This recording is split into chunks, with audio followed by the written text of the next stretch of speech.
Ben, c'est le grand jour dans l'histoire. T'es pas un vrai fan. Seulement 2 jours après notre 1 an. Oui. Donc, 1 an plus tard, on a décidé de se payer un peu de luxe pour augmenter un peu le cachet visuel du podcast. On est des poules de luxe quand même. Ouais, donc, oui. on aime le confort, on aime l'esthétique Ouais. aussi. Donc, on a loué un studio qu'on va faire quelques épisodes. L'épisode d'aujourd'hui n'était pas prévu, mais comme on fallait faire un test, un épisode test, puis qu'on venait de voir un show, on s'est dit pourquoi pas. Ouais, puis le show qu'on est allé voir, ça l'a passé bien près que lui soit pas là parce qu'il a fallu le tirer de force. Parce que pour aller voir ce show-là, il a fallu qu'il abandonne un grand principe. On est allé voir Falling in Reverse au Centre Bell à Montréal. Donc, comme je l'ai dit dans l'épisode sur Falling in Reverse, sur la review d'album Popular Monster, je suis pas un grand fan de Ronnie Radke. Puis, je trouve que son ego démesuré et tout, là, il prenait le Centre Bell. Il n'est pas assez gros pour le Centre Bell. J'avais pas envie d'encourager, j'avais pas envie de donner de l'argent. Bon, en première partie, il y avait Hollywood Undead. Donc, c'est grâce à eux qu'on a réussi à te convaincre un peu. Ouais. Parce que Hollywood Undead, c'était un groupe qui était passé récemment, mais que tu n'étais pas allé voir. Que j'ai manqué, j'ai manqué comme leurs 2 derniers shows à Montréal. Tu n'étais pas un vrai fan. Non, puis je suis allé voir quasiment toutes les fois qu'il était à Montréal, là, sauf les. Je suis déjà allé voir genre dans une salle à Laval à côté d'une prison. Là. Okay. J'ai déjà rencontré, en fait. Ça, c'est une histoire pour une autre fois, mais j'ai déjà rencontré. Puis, dans le fond. Puis en passant, moi aussi, j'ai le réflexe de checker l'écran là, mais check la caméra à la place quand tu parles. C'est bon. Mais c'est un test aujourd'hui, c'est ça qu'on aime. Là. On essaie vraiment. Ouais, go. C'est vrai, hein? On dirait que c'est comme si j'aimais ça me regarder. Ouais. Donc, c'est ça. Puis. Ben, quand on faisait les conversations MSN sur les webcams, là, c'était ça. Puis que l'autre est en train de parler, moi, je me regardais tout le temps de quoi j'avais l'air. Ouais. J'aime mieux te regarder toi à la place. Ouais. Non, mais donc, je voulais pas mettre l'argent pour. Puis là, je brisais un peu la dynamique parce que c'était les 4 boys. On est 4 boys qui vont voir souvent des shows ensemble. Ça avait commencé au premier show de l'Avenged Sevenfold à New York. Puis là, les boys étaient un peu déçus que je vienne pas. Puis finalement, bon, vous m'avez convaincu avec une énorme réduction sur les billets. Merci Mathieu.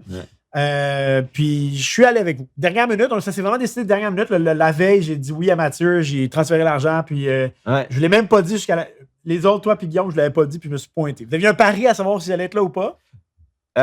Guillaume avait deviné que tu serais là, que c'était un peu ça la surprise, parce que Mathieu nous avait dit Guillaume, JP, j'ai une surprise pour vous. Hey, Mathieu, c'est le pire. Il est absolument. À chaque fois, tu sais, quand j'avais pogné le pic au show de Sum 41, puis j'ai dit de pas vous le dire, il arrêtait pas de vous dire oh, on va devenir. Tu sais, il faisait des petits hints, on va devenir riche, tu sais, il niaisait, mais je suis comme, man, c'est comme on leur dit pas, dis rien, pas besoin de dire des hints. Mathieu, je t'aime. Mais il était un peu comme un enfant que le père demande, dis pas à ta mère que j'ai organisé un party, mais tu fais partie du coup parce que nanana. Puis là, l'enfant, il va essayer de camoufler le fait qu'il y a une surprise qui s'en vient, mais il va être avec sa mère en disant maman, là, tu sors d'aller à la maison.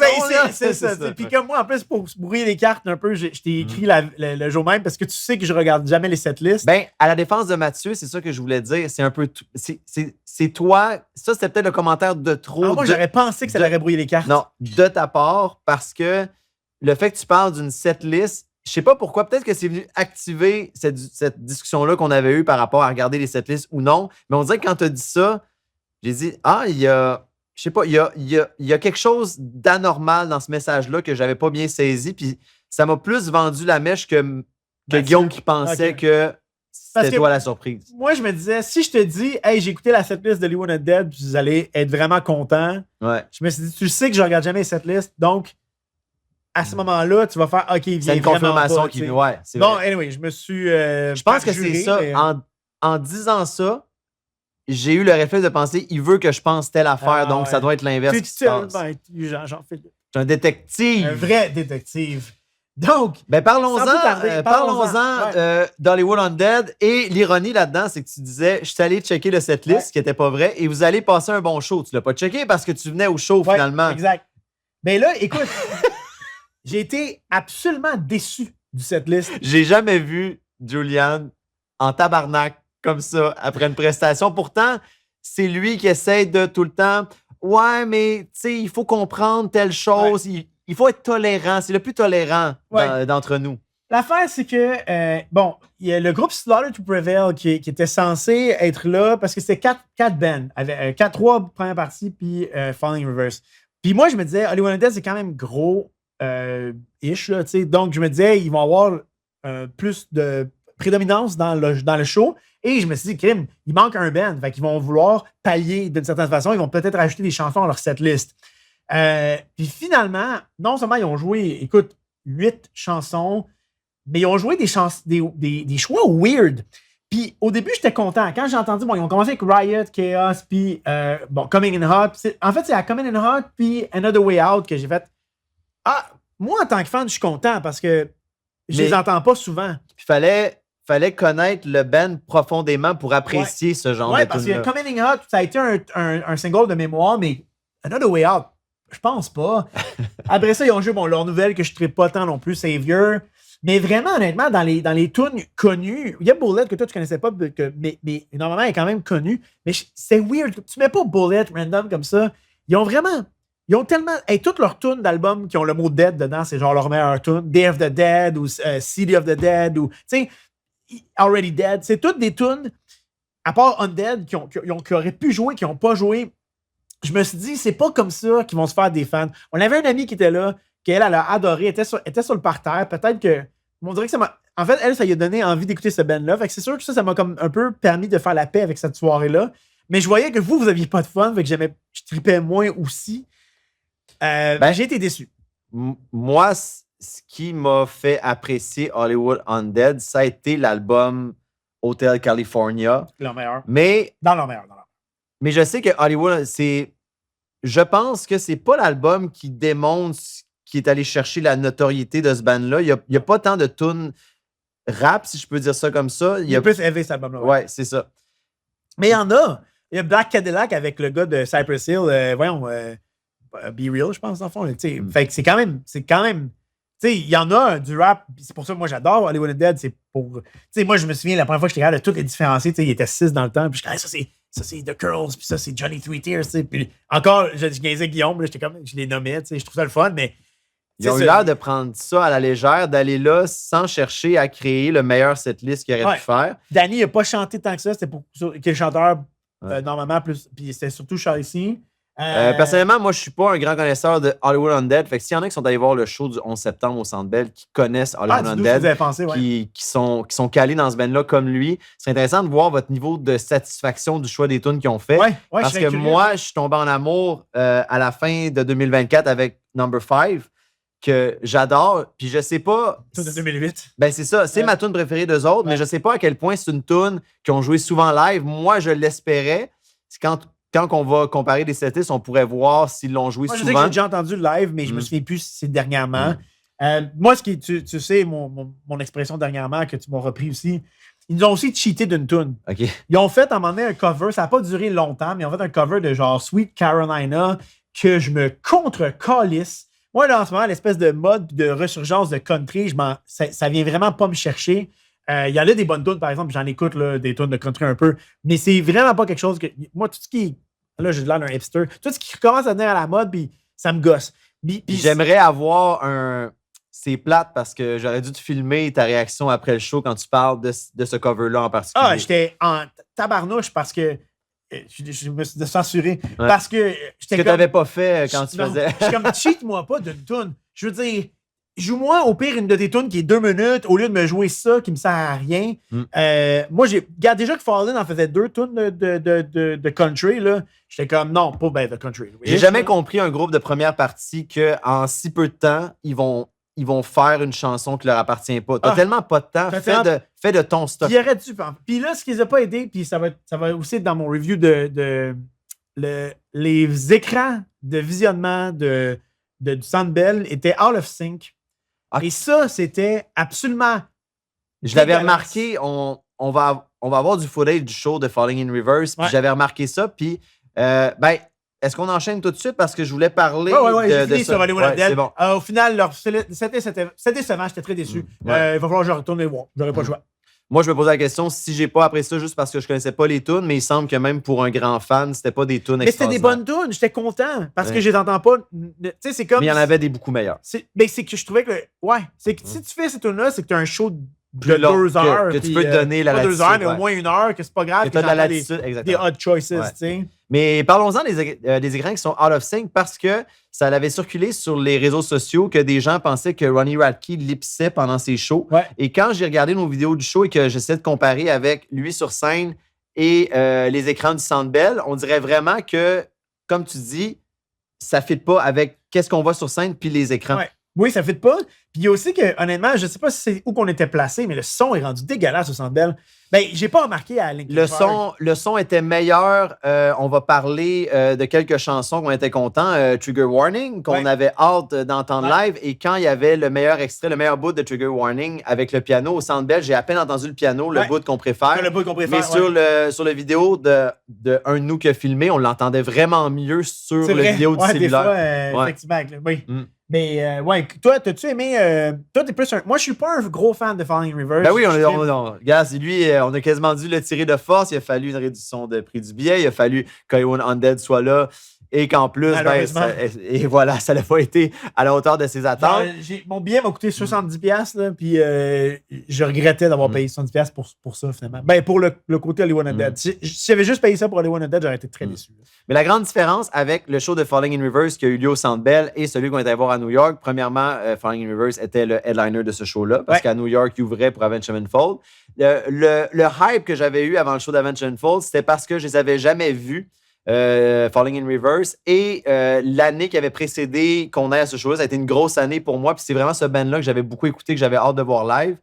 Et là, par contre, là, il était headliner et l'album Popular Monster à l'époque du show de New York n'était pas encore sorti, donc ce show-là était vraiment pour un album en plus qu'on a adoré. On a fait un review d'album pour en plus cet album-là, on l'a adoré quand même presque toutes les tunes. Puis ce qui est bon avec cet album-là, c'est que vu que c'est pas tant un album qui part de la tune, que les tunes semblent reliées ensemble, on l'avait déjà dit que c'est plutôt toutes des tunes solides mises sur un album, mais c'est pas quelque chose, c'est pas un journey comme t'aimes dire. Donc dans un show, c'est toutes des bonnes tunes qui se placent bien, qui s'éparpillent bien, parce que c'est toutes des excellentes chansons. Et il faisait la promotion du récent single qu'il a fait avec Marilyn Manson, qui est d'ailleurs qui est le nom du tour, God is a Weapon Tour. Puis ça, moi, je coupe-tu dans une lancée? Non, je voulais juste mentionner que vu qu'il faisait la promotion de l'album Popular Monster, c'est quand même un show qui était extrêmement différent que quand on était allé à New York, en plus d'être beaucoup plus long. On parlait de la fois que j'avais écouté Backcountry, que je détestais, puis en live, puis Guillaume m'avait dit que j'allais peut-être me sentir comme ça avec God is a Weapon, et il avait raison. J'y allais de reculons, déjà parce que c'est Falling Reverse, fait que tu l'avais déjà dit, il commence déjà un peu en arrière. Pour que j'aime une tune, il faut que ce soit bon parce que j'aime déjà pas le gars, tu sais. Quand je l'ai puis en plus, Marilyn Manson, puis c'est ça qui est un peu weird, Marilyn Manson il a été quand même call out pour des allégations assez controversées dernièrement. Puis Ronnie call out tellement d'artistes sur ce qu'ils font que la collaboration disait OK, fait que Ronnie doit être vraiment certain que ces allégations-là sont fausses ou Marilyn Manson des ignorés. Puis parce qu'en même temps, c'est sûr que Marilyn Manson, c'est un idole de jeunesse de Ronnie. Donc, est-ce qu'il a été hypocrite là-dessus? Je sais pas. Mais j'espère que non pour lui parce qu'il call out tellement d'artistes que si jamais on réalise que les allégations sur Marilyn Manson sont fondées et que vraiment il y a. Mais je pense qu'elles le sont parce que c'est des ex-femmes qui ont de mémoire. En tout cas, je ne veux pas m'embarquer trop parce que je me souviens plus des allégations, mais je me souviens quand même que Trent Reznor de Nine Inch Nails avait comme dit moi j'ai toujours haï ce gars-là. Mais on peut pas se cacher qu'il a toujours été controversé. Il a toujours été controversé, exactement. Mais finalement, en live, je l'ai vraiment plus apprécié. Puis je l'ai réécouté ce matin dans la douche. Puis je l'aime. C'est le genre de tune que j'aime à la base. C'est juste que je pense que je ne m'attendais pas d'une tune comme ça, Falling. Parce que c'est vrai qu'elle précisé que tu l'as écouté ce matin dans la douche. Elle lève pas, mais elle est puissante. Il y a une ambiance, ouais. Sinon, on t'a parlé de Trigger Warning. Ouais. Puis Trigger Warning. Qui ont joué après God is a Weapon, si je me trompe pas. Ouais, je pense que oui. Ouais. Moi, j'ai trippé Trigger Warning. Je trippe sur la tune, j'étais content d'entendre live. Mais je vais te dire en fait, ce que j'ai à dire sur le show de Falling in Reverse. Je trouve que, contrairement à des shows comme Linkin Park qu'on est allé voir ou plein d'autres shows qu'on est allé voir, Ronnie va vraiment mettre d'avant le visuel. Il va mettre beaucoup de ses vidéoclips dans l'arrière-plan. Puis lui, tout ce qu'il fait, c'est, comme j'avais dit au show d'Aven, il fait juste courir dans l'avant, en arrière. Il y a genre une mini-scène linéaire. plus haut que les musiciens de son band, puis il va juste courir en avant, en arrière, puis chanter comme... Puis c'est plate. Quand même, à Trigger Warning, là, il aurait pu sortir le piano. Un vrai showman là, aurait sorti le piano, puis il aurait joué sa partie de piano. Si c'est lui qui la joue, si c'est pas lui qui la joue, je comprends. Là, c'était drôle, on a vu sa mopette, là, qui est sa nouvelle mascotte. Ouais. C'est sa mopette qui jouait. J'ai trouvé ça cool pour ça. Mais j'aurais bien plus voulu le voir jouer le piano en live ou jouer de la guitare en live. Ben, c'était une occasion de voir ce gars-là. Ben, tu peux pas juger qu'est-ce qu'il vaut comme musicien juste en le voyant faire le bout de piano. Presque toute la musique. Mais sauf que, étant donné que, puis il oublie pas de le rappeler souvent qu'il est très talentueux. Ouais. Puis je pense que, puis je dis pas qu'il l'est pas, mais il aime ça le rappeler. Ça aurait été une belle occasion de montrer ce qu'il peut faire, de le voir faire cette musique-là devant nous. Ça a été, ouais, c'est une occasion ratée, je suis d'accord. Ouais. J'ai trouvé, c'est ça, j'ai trouvé beaucoup de tunes underwhelming. J'ai trouvé que Watch Your World Burn, à cause du son aussi, je la trouvais pas aussi bonne que je la trouve normalement. Puis vraiment, de voir Ronnie pavaner un peu comme un, comme un pan. Genre, je l'ai trouvé, c'était pas mauvais. J'ai eu du fun, je suis parti, j'ai quand même apprécié mon show. Même si à un moment donné, il a comme joué une couple de tunes de suite que moi, je connaissais pas, que j'ai trouvé un peu plus long. Puis, man, il a tellement l'air d'un douche dans ses anciennes vidéos avec son foulard. Puis en tout cas, mais j'ai trouvé le show intéressant quand même, mais underwhelming parce qu'il fait rien à part se promener.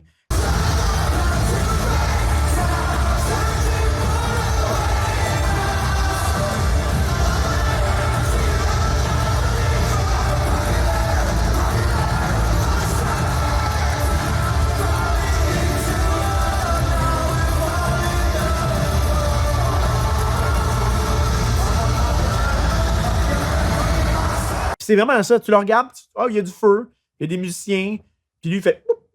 Puis j'ai toujours trouvé bizarre de mettre des vidéoclips. Tu sais, si tu mets des vidéoclips, un peu quand je compare avec Avenged Sevenfold, que je suis allé voir à Chicago, le visuel doit apporter un plus, puis quasiment apporter un plus que tu n'as jamais vu. Ronnie Radke, il est...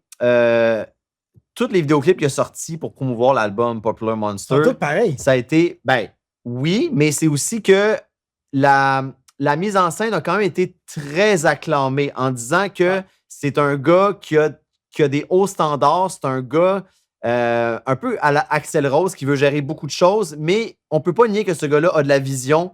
Et quand tu regardes un vidéoclip... il y a aussi un God Complex, par exemple. Et quand tu regardes un vidéoclip comme Prequel, c'est assez impressionnant comment cette tune-là t'amène tellement haut. Il y a tellement un build-up qui est bien fait dans cette chanson-là. Et quand que Ronnie Radke, tu sais, on le voit, il s'élève dans le ciel et tout. Puis dans tous les vidéoclips, il s'élève dans le ciel au moins une fois. Puis, mais le problème, quand tu décides de mettre ça en background pendant un show, c'est que de un, c'est des vidéoclips qu'on a déjà vus. Ouais. Et de deux, est-ce qu'il fait ça justement parce qu'il sait qu'il y a des lacunes au niveau de sa présence sur scène?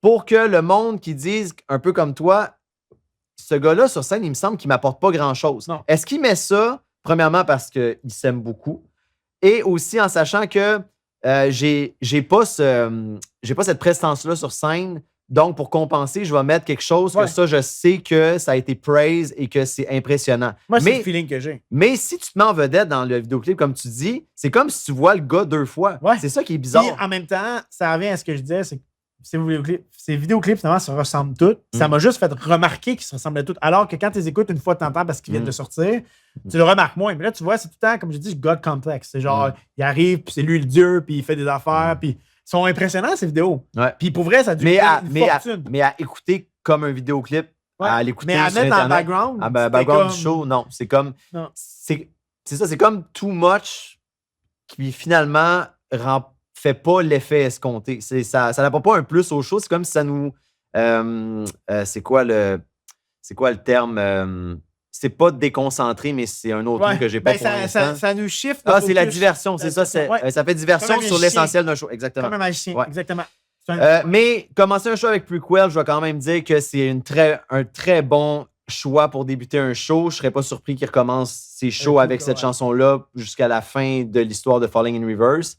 Moi, ce que je trouve plate avec Falling in Reverse, c'est que Popular Monster, même s'il y a des tunes solides, Falling in Reverse avant était réputé beaucoup pour ses solos de guitare sur des tunes beaucoup plus punk rock, emo punk, toute cette palette-là qu'il y avait au début des années 2000. Et malheureusement, à cause que le band a tellement changé que maintenant, c'est presque rendu un solo act, cette histoire-là. Des fois, je me demande pourquoi il s'appelle juste pas Ronnie Radke, puis c'est pas... Mais je comprends, là, mais... Ben, il continue parce qu'il veut quand même garder des bonnes tunes. Il a joué The Drug Is Me and You and I'm Not a Vampire, qui sont dans les meilleures tunes de Falling in Reverse. Ouais. Mais il y a tellement de chansons dans le catalogue de Falling in Reverse qu'on dirait que ça a été complètement mis de côté parce que est-ce que c'est lui qui est devenu un peu trop ton affaire de God Complex tantôt, qui veut vraiment se mettre en avant-plan et devenir un solo act? Mais quand tu regardes la discographie de Falling in Reverse, The Drug in Me and You, The Drug in Me Is You,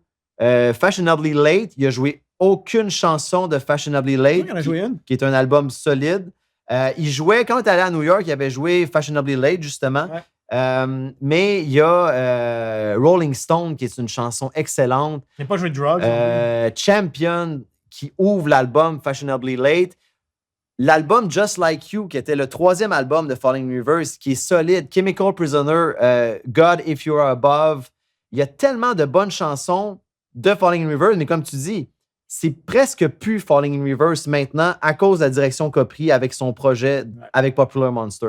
Récemment, aussi l'album Coming Home, qui est un album très méconnu de Falling in Reverse, qui joue tout le temps la fameuse tune Fuck You and All Your Friends. Il a joué ici. Ben, c'est ça, c'est la tune qui joue de cet album-là dans un show de Falling in Reverse, mais qui n'est pas la meilleure de cet album-là. Cet album-là, je ne l'ai pas écouté, mais il a l'air d'avoir des meilleures tunes de cet album-là. J'ai écouté quelques tunes. Puis il joue Just Like You, la chanson Just Like You de l'album Just Like You. Il la joue en show aussi, qui est quand même une bonne tune pour faire lever. C'est une bonne tune de show, mais si les gens ont connu Falling in Reverse avec Popular Monster, ben, ils pensent que Falling in Reverse, ce show-là représente vraiment qu'est-ce qu'ils font. Mais ça ne représente pas du tout toute la route qu'ils ont fait puis les meilleures chansons de Falling in Reverse, à mon avis. T'as-tu terminé? Ben, moi, je pense qu'on pourrait peut-être donner un petit rating, une petite note. Pour le show? Ouais. Non? Non. Ben, tu peux en donner un. J'en ai pas donné. Étant donné que c'est plus long. J'avais une autre question. Ah oui, je voulais mentionner. Ah, je suis content parce que j'allais oublier ça. Pas de rating, après ça, ouais, ben non. Je vais donner mon rating après. Ils ont quand même joué, ce qui est quand même assez bizarre. Ils ont joué la tune Situations, qui était sur le premier album d'Escape the Fate. Quand Ronnie avait fondé Escape the Fate, il avait sorti un seul album avec Escape the Fate, Dying is Your Latest Fashion. Et ils ont joué la tune Situation, qui avait été le premier gros single de ce groupe-là. Et je trouve ça drôle qu'ils jouent une tune cataloguée Escape the Fate, mais qui ne va pas aller jouer des vieilles tunes de Falling in Reverse, qui est son band actuel. C'est quand même ironique, ouais. Puis quand tu vas, Ronnie Radke est très actif aussi sur des plateformes de gaming en direct. Et j'avais vu, un jour, il gamait avec le drummer de Escape the Fate. Puis ils ont l'air d'être encore des très bons amis. Ouais, ils sont revenus amis, de ce que j'avais compris aussi. Parce qu'ils s'insultent beaucoup. Puis le drummer. Ils ont l'air d'être revenus amis parce qu'ils s'insultent beaucoup. Non, mais je veux dire, ils ont l'air de se niaiser. Ouais. On s'insulte nous autres aussi, puis on est très bons amis. Puis, ils prenaient plaisir à dire que, bon, c'est moitié vrai, moitié pas vrai. Je suis persuadé que Ronnie Radke trouve que son groupe est bien meilleur qu'Escape the Fate. Ouais. Ils sont plus populaires, mais moi, je pense qu'il est certain que sa musique est vraiment meilleure. Donc, il disait que l'album éponyme de Escape the Fate, le son de cet album-là, il niaisait le drummer en disant que c'était vraiment pas bon, cet album-là. Bon, c'est moitié joke, moitié vrai.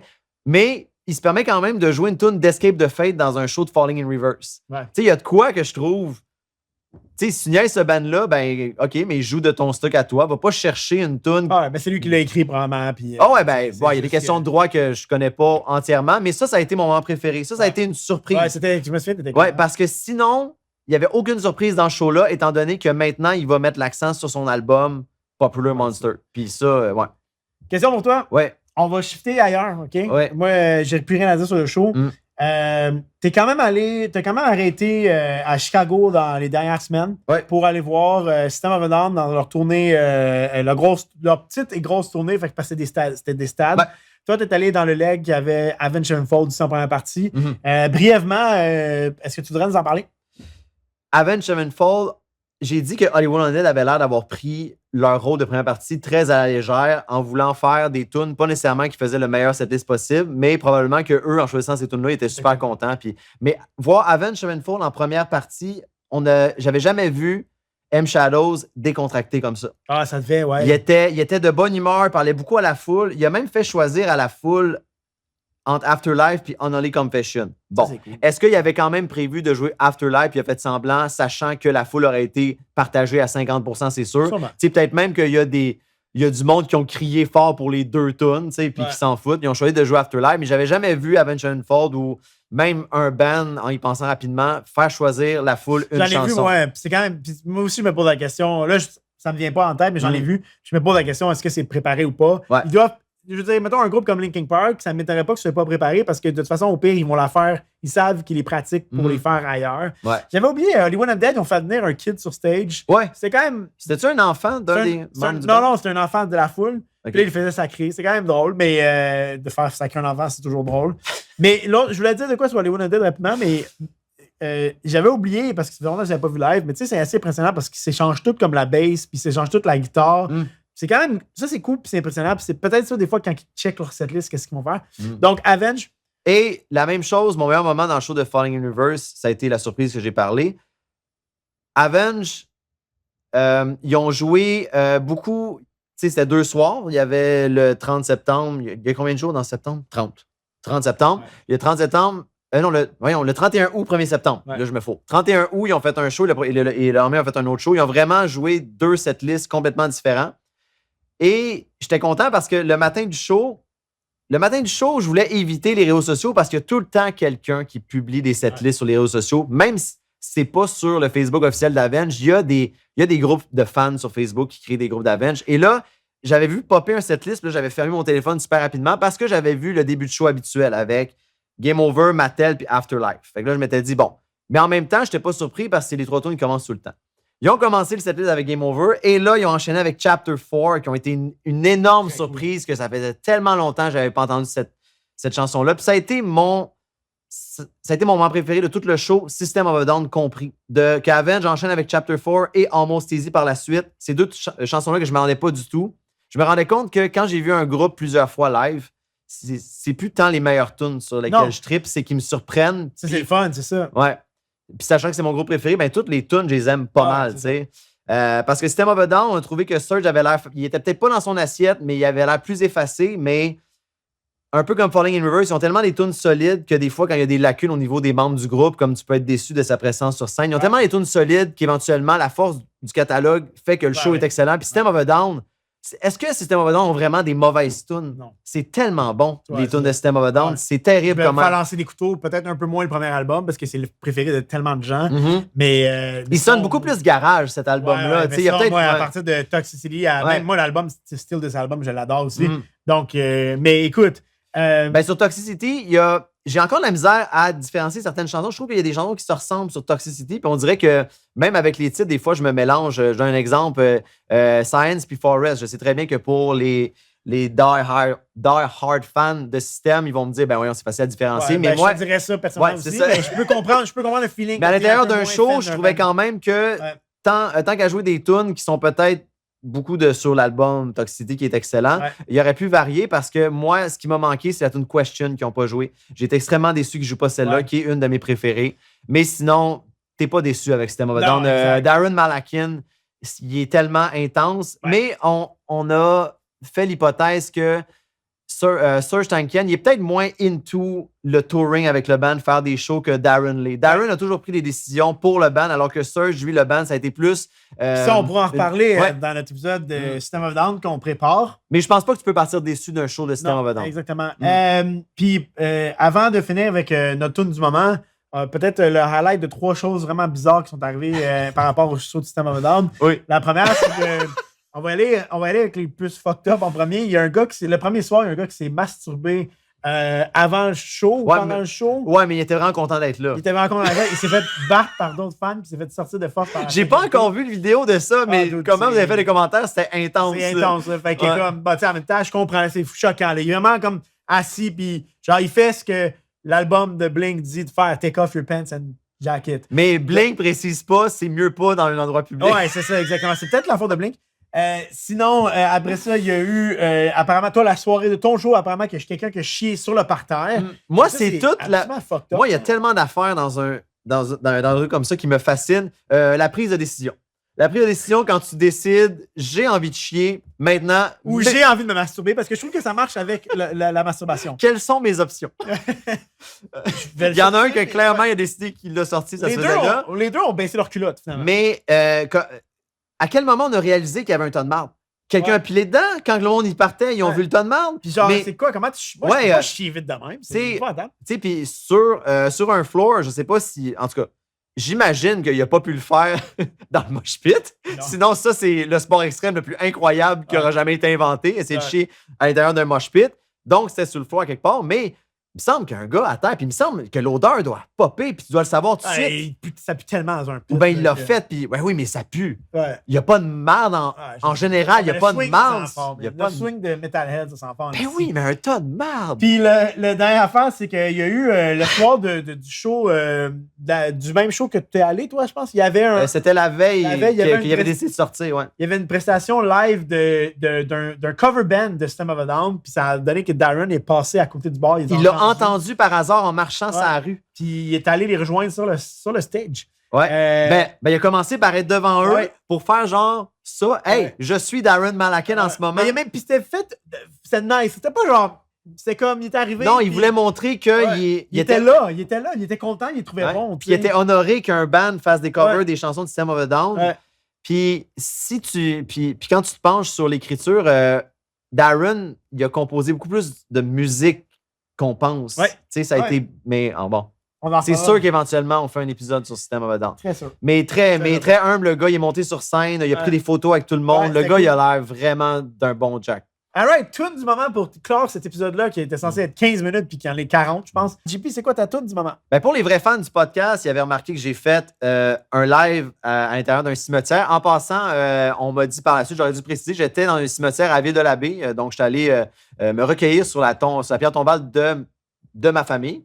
Et j'avais parlé du retour du groupe qui a été très populaire en 2005, de Red Jumpsuit Apparatus, qui avait la tune Face Down à l'époque, qui est très, très connue. On l'a mis à No One Hit Wonder. Ouais, on en avait parlé parce que quand tu parles de ce groupe-là, c'est cette chanson-là qu'on connaît. Et ils vont sortir le 5 octobre prochain un nouvel album qui s'appelle X's for Eyes. Et la chanson qui porte le titre de l'album, X's for Eyes, c'est ma tune du moment présentement. Je trouve qu'ils ont rassemblé beaucoup d'éléments qui fonctionnent du pop-punk. C'est actuel tout en tombant dans la nostalgie. Moi, ça me rejoint 100%. Et toi? Ouais, ma tune du moment, c'est un peu mon Avengers du metalcore féminin. C'est bon, oui. Wow! Endgame metalcore féminin. Ouais, c'est une collaboration de Poppy avec Emily d'Evanescence et Courtney LaPlante du groupe Spirit Box. C'est venu de Poppy qui l'a proposé. Je savais pas que ça venait d'elle. Oui, on en a parlé. Dans le fond, elle, son producteur de son dernier album, c'est le beau Jordan Fish. Elle avait envie de faire une tune avec Emily. Puis Jordan a travaillé avec Emily à plusieurs reprises. Avec Bring Me. Il a travaillé avec tout le monde. Il a travaillé avec tout le monde avec Bring Me, mais dans le fond, il y a un film qui s'appelle Ballerina, qui est comme un genre de John Wick. Il y a une espèce de main song. Je pense que je l'ai collé dans Oh non, c'est parce qu'on l'avait mis dans un Fanning News. C'est pour ça qu'on s'en. Mais il y a aussi que je pense que je l'ai mis dans mes tunes du moment, dans un épisode qui n'est pas sorti encore. Peu importe. c'est une tune qui s'appelle Hand That Feed avec Emily et Halsey, qui est une autre chanteuse que j'adore et qui a été produite par Jordan Fish. Donc, mais c'est pas ça ma tune du moment. Ma tune du moment, c'est la tune End of You. End of Me?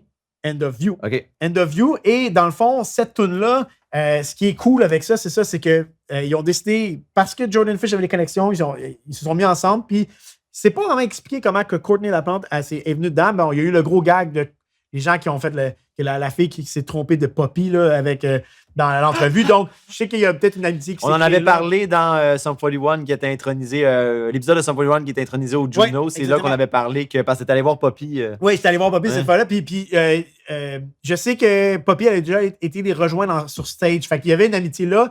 Fait que c'est quand même cool parce que c'est quand même des powerhouse du rock féminin. Je t'avoue que s'il y avait eu genre Emily Armstrong, j'aurais encore plus. Ça aurait été hallucinant.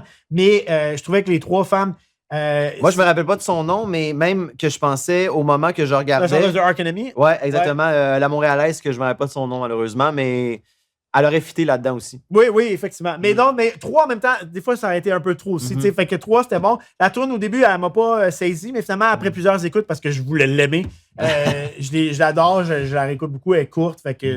Donc, End of You de Poppy Emily de Evanescence et Courtney LaPlante de Spirit Box. Donc, c'était ma tourne du moment.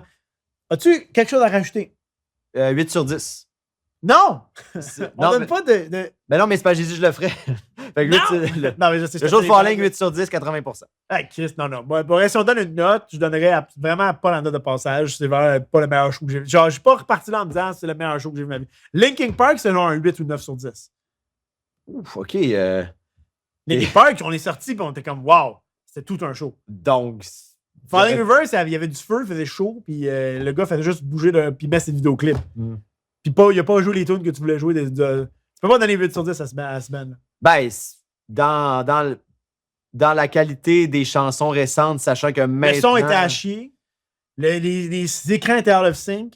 C'est des oversights du Centre Bell, mais du band aussi. Ben, il y a aussi, quand tu sors là, t'as-tu passé une belle soirée aussi? Moi, j'étais content. Ouais, puis, mais je peux passer une belle soirée avec un 6 ou 7 sur 10. Là. Ouais, mais tu sais, peut-être aussi que tu pourrais te valoriser là-dedans en disant peut-être le 8 sur 10 a été biaisé parce que finalement, t'étais là, on pensait que tu serais pas là. Mais tu sais, à chaque fois qu'on essaie de dire qu'on t'apprécie, ben, tu le remarques pas. Pour le fait qu'on était les 4, c'était le fun. Après ça, tu nous dis que on pensait qu'on ne te traite pas bien, mais en tout On cas... va finir là-dessus. Donc, sur ça, bisous. Vas-y. Je suis en tabarnak. Non, mais pour leur défense, il m'a dit ça fait genre 5 shows à Montréal qui font dans les derniers 2 ans. Là. Fait qu'ils se sont dit on va jouer des tunes esti que les gens connaissent pas. Là. Non, mais Chris, tu joues pas On the Way Out, Coming In Hot, pis ton esti de Sweet cover de Sweet Colorado que je m'en calisse. Exact. Quand tu vas jouer 4 tours de esti. Ils ont joué Chaos. Au moins, man, c'est la seule chose que je connaissais. Welcome to the city of the dead. Ouais, là, c'est bon, man. J'aurais dû la jouer.